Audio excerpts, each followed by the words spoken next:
कुमार स्वामी नायक गोंगो लुगु लटोका radio Fiji 2 में पुराना गाना लगे हमें बहुत अच्छा लगे। रेडियो फीजी 2 देश की धड़कन। In this bulletin, another COVID-19 patient dies. Domestic violence continues to increase, and Rugby League partnership commended. From the studios of FBC Suva, Ateda Lendua. A COVID-19 patient has died in isolation. The Ministry of Health is expected to release further details soon. This is the second individual in Fiji to die from complications caused by the coronavirus. FBC News understands the deceased had arrived on a repatriation flight from the United States earlier this month. He had been in border quarantine where he tested positive for COVID-19.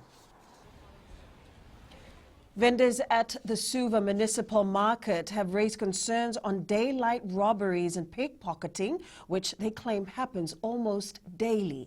A social media post also showed 2 vehicles parked outside the market area being broken into. FBC News has been told that most of these incidents are the work of youth hanging around the market. Saini Milimbanivalu, a florist who has been selling at the market for more than 10 years, claims it gets worse as there is a new case of pickpocketing every day. In my opinion, I believe nowadays, since life is very hard, people are finding ways to look for money. Unemployment is a major issue, and these boys have no other avenue but to actually steal in these crowded areas. The police are expected to comment later. Violence against women rates amongst the highest in the world, according to national statistics. Minister for Women and Children, Mereseni Vuniwanga, says based on the National Domestic Violence Helpline, there has been a significant increase in calls. She says close to 50% of women were reporting a correlation between COVID-19 and an increase of violence linked directly to the restrictions of movement and economic strains on families.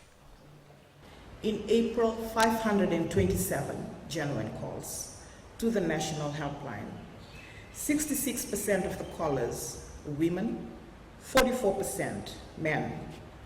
54% of calls were domestic violence related and 30% related to COVID-19.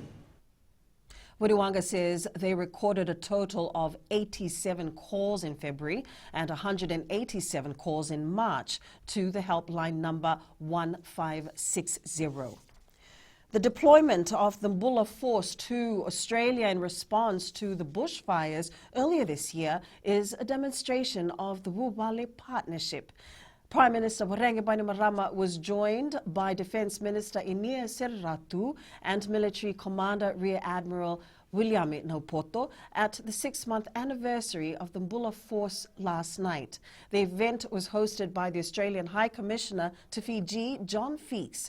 Feeks told the RFMF personnel who were deployed that their service and willingness to help was received with deep gratitude and will not be forgotten. Just as Fiji stood with Australia during our Black Summer, Australia will stand by Fiji now and into the future. For our part, we stand ready to reciprocate Fiji's commitment to the relationship. When Fiji was hit by COVID-19 and Cyclone Harold in March and April this year, Australia was pleased to respond with health and humanitarian supplies and budget support. The screening timeline for an environmental impact assessment or environment management plan will now be reduced to 10 days from the current 14 days. Minister for Environment Dr. Mahendra Reddy says the processing timeline for the terms of reference will also be reduced from 30 days to 20 days. These changes will be implemented from October 1st. The ministry adds that the review of EIA reports by an external committee, including public consultations, will be done within 30 days as opposed to the initial 35 days. Dr. Reddy says this is being done to fast-track permit applications. The minister adds that if the areas are already under extraction or harvest with existing environmental data, businesses may not have to undertake a detailed EIA. In New Zealand, health experts have backed the government's decision for mandatory face coverings on public transport. Starting Monday, Kiwis will need to wear a mask to travel by bus, train, plane, ferry or taxi. Up ahead, Mbati confirmed World Cup coaches lineup and more work for Nandi in VPL.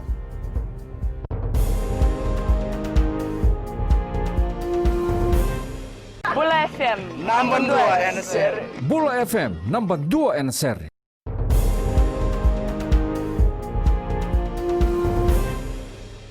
New Fiji Mbati head coach Joe Rambele will be assisted by Kaiwiti Silktails coach Wes Naingama for the 2021 Rugby League World Cup.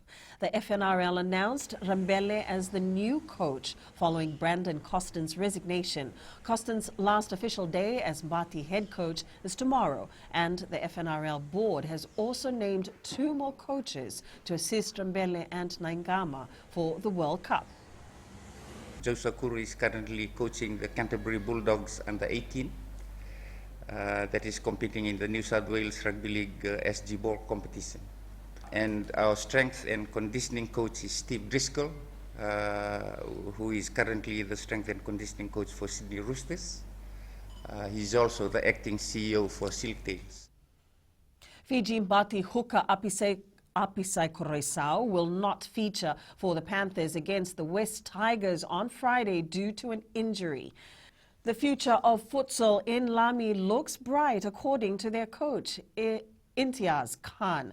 Lami featured in their first ever futsal IDC over the weekend and reached the final only to go down to Suva 3-2. Even though the Lami Football Association is going through some challenging times, their futsal side has restored some pride for the district. Oh, it won't end because I would say in futsal category, Lami is one of the best organized league they do. Yes, they have very less football players as you compare with the national sides. Now they all play for Suva, Rewa and Nasinu and stuff. So Lami doesn't have any football players. That's why we boarded players from outside. But locally, I would say they are one of the best organized league they have in under Fiji football umbrella. The Nandi football team wants to continue the Vodafone Premier League with a winning note when they take on Navua this Saturday at Prince Charles Park. The side has reset their focus following the Punja's BOG tournament and the futsal competition in Suva. Nandi has been working on a number of areas as they try and lift their performance this weekend. This weekend's game will be without the futsal players, while goalkeeper Vireti Dixon and defender Afraz Ali have joined the national camp. I think it is more pressure playing at home, but Navua is really improving, and I think they are playing good possession football. So it will be a tough match, but we will try our best. Nandi will host Navua at Prince Charles Park on Sunday at 3 p.m.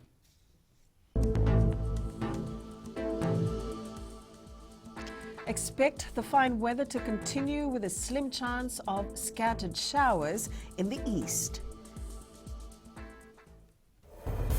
And that's your FBC News Now. Join us again at 7 p.m. for our major bulletin. In times of crisis, you need news you can trust. Get the verified facts from FBC's TV, radio and digital news, fbcnews.com.fj, keeping Fijians connected with the truth. Enjoy your lunch.